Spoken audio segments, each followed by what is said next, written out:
pretty much everybody was taught. I was taught that way. Come nice, 90 degrees, square, touch your chest.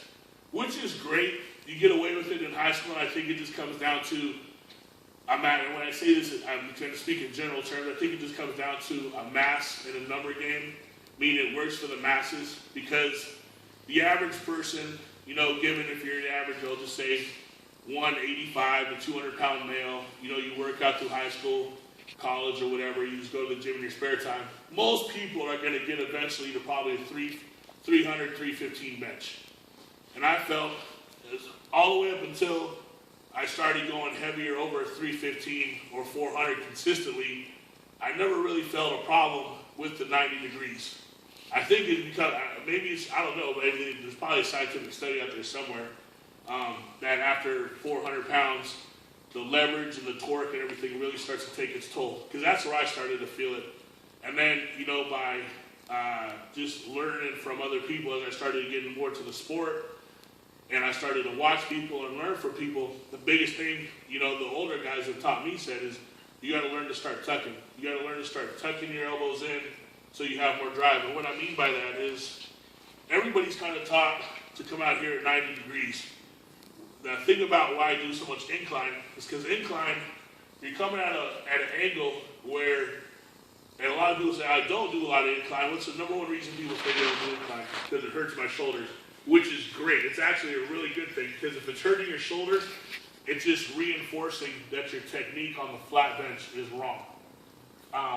Meaning, if you're doing 90 degrees, you're putting too much pressure on your shoulders, because you're not getting the proper support from all the major muscles that are super important. Like, a lot of people have no clue to how important your shoulder drive, how important your lats, how important it is to have super strong lats play a part. You can't get that drive and that explosiveness unless your elbows and everything are tucked in. Because if we just go back to what you were taught, and if we kind of go to some geometric shapes, just by default, if you're at 90 degrees, when you come down and you press up, where are my hands going? Right, I'm right here, just pretend, visualize I'm on a flat bench right now. So I'm coming right here, where are my hands at? My hands are, one's going over here, one's going over here. They're almost working against each other. Now, granted, they're moving at the same time, but in John, this is not a very strong shape. Now, I'm much stronger, and incline is going to reinforce this. Just like when you squat. When you squat, you come down and you want to come up to a triangle.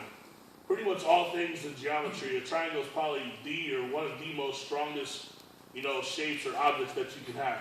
So we want to take the same methodology, same idea, and apply that to our bench.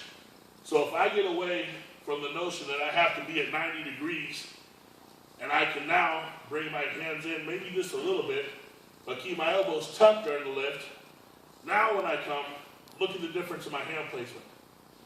Okay? I haven't shortened it like a misconception a lot of people have. A lot of people think towards me or towards others, like, oh, bench press is a short man's game because you guys get your hands so wide. I am an extremely narrow bencher.